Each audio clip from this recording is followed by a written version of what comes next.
So we're back with the last, I hope, video on this lovely scarf for my sister-in-law.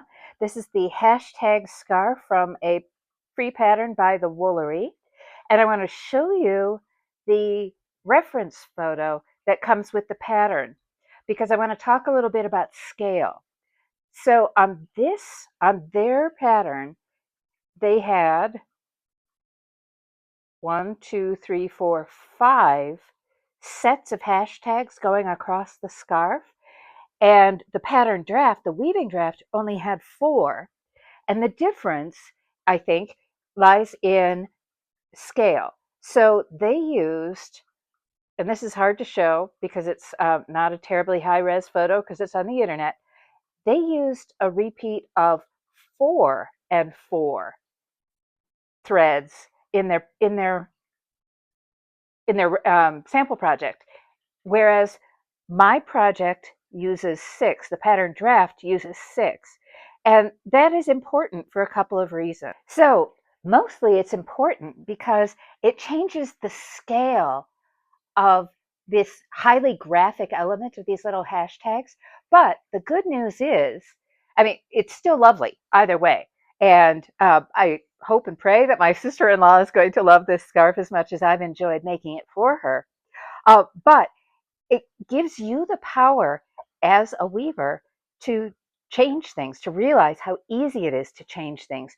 And in fact, this pattern draft is a really good example of how you can adapt a written draft, an existing draft, into something that might suit your needs a little better. So what do I mean by that? First off, uh, you wouldn't need to, if you, let's say you wanted more hashtags or smaller hashtags or larger hashtags, or whatever you wanted, it would be super easy to adapt this pattern draft into something that is more to your liking, just with graph paper and a pencil.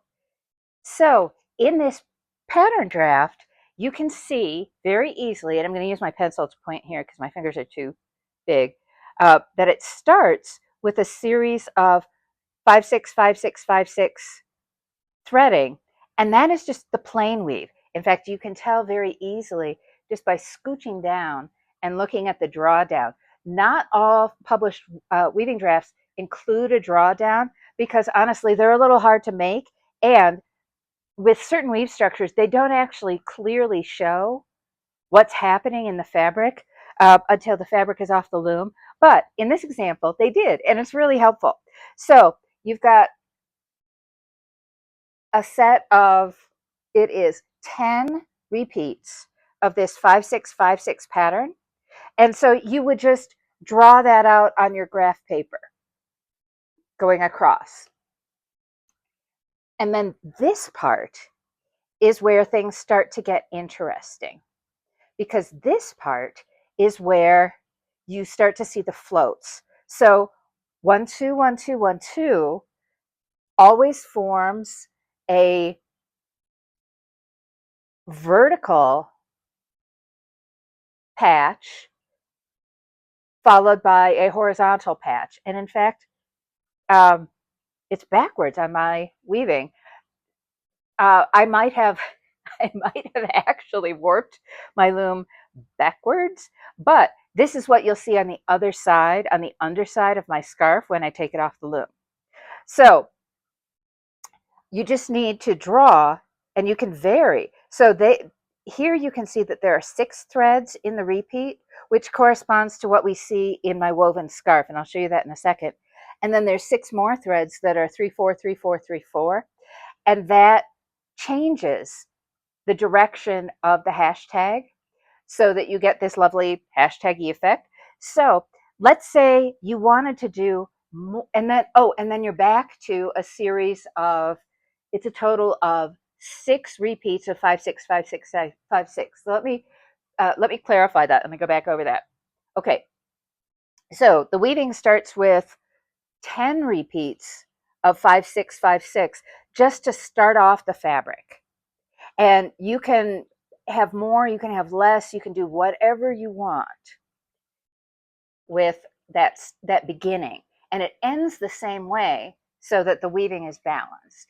And there's actually no need to write out every single thread because this part is the repeat. So it would be easy to just set to draw how you wanted the pattern repeat to go and then just indicate the number of times you wanted to weave it. Okay, so after the beginning, there's 6 threads that cross in one direction in the hashtag, 6 more threads that cross in the opposite direction in the hashtag, and then 12 threads that form the field of plain weave in between the hashtags.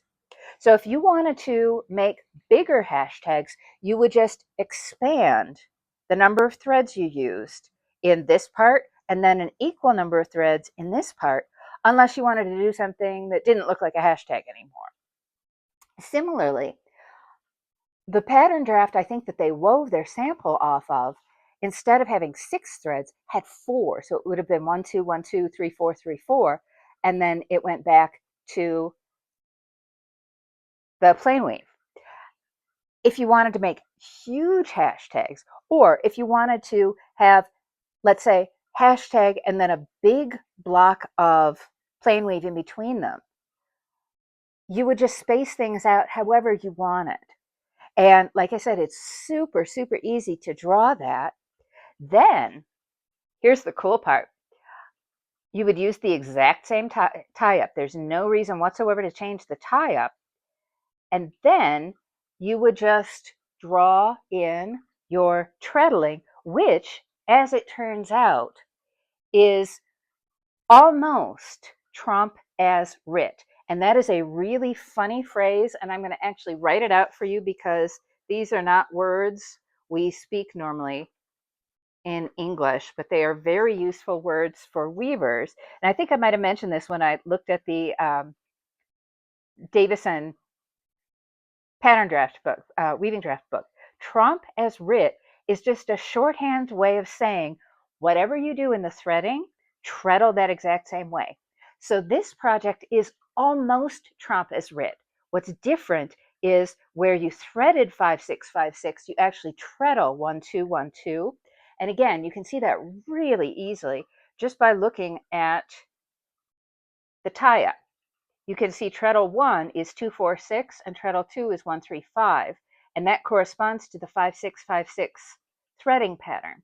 So to trompe as writ, technically, you would actually change and make these 2 treadles 5, 6, 5, and 6, and just scooch everything else over. Or you could just remember, because it's plain weave, it's easy. Anybody can do it. A child could do it. You could just remember that you're going to plain weave for the same number of picks as you have plain weave threads. And then you're going to start your pattern using, again, the same number of treadlings as you've got ends threaded. So it's as simple as that.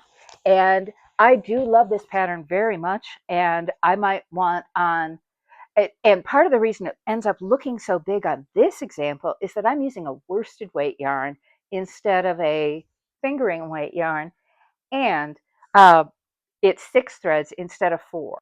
So when you look at what I'm weaving here, it's a big, bold, in your face kind of pattern right now. It's stretched out, it's on the loom, it's under tension.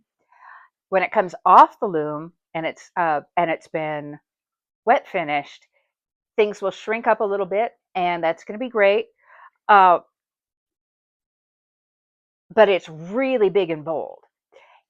My sister-in-law is a tallish woman, and she's going to be able to carry off this big, bold pattern. I think it's actually going to suit her style.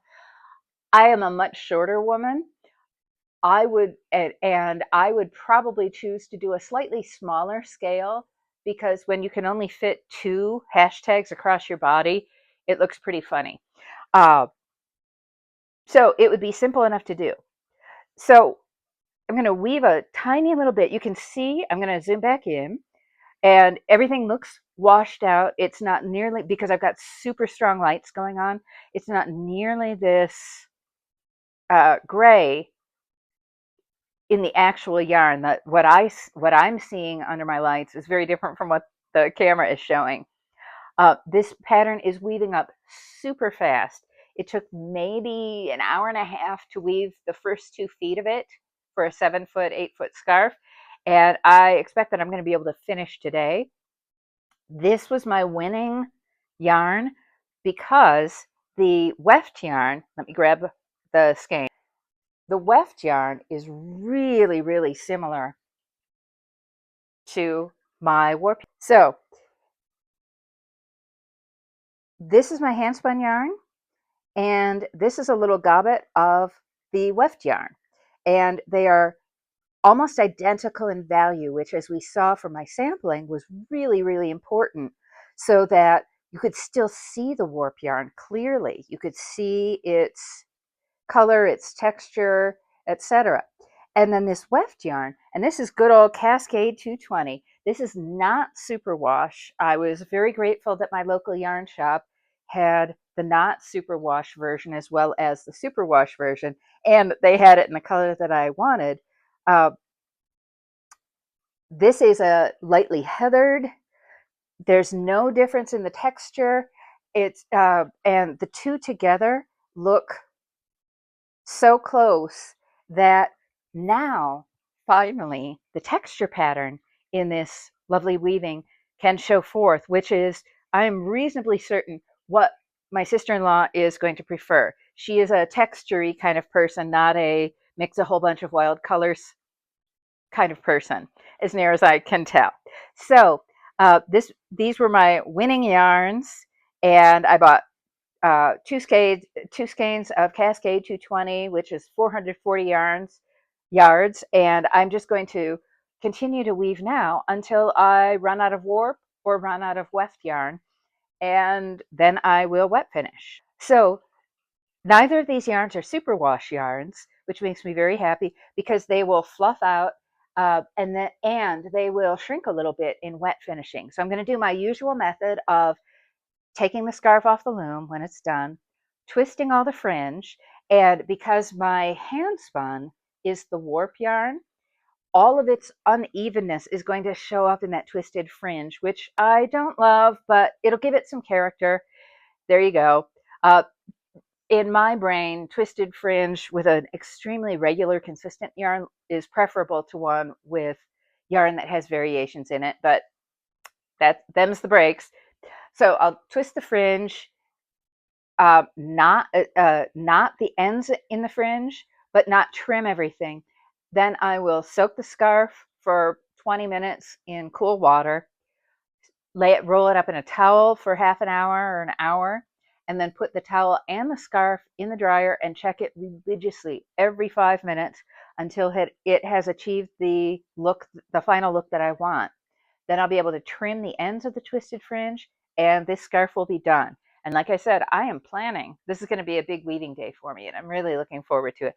I don't see any reason I can't have this off the scarf today, though I might not have the fringe twisted and the wet finishing done today. So big yarns mean fast projects and cuddly projects. My sister-in-law wanted a warm, snuggly scarf, and boy, is this baby going to deliver. So that's it for the hashtag scarf. I will post somewhere, somehow, some images of the finished project.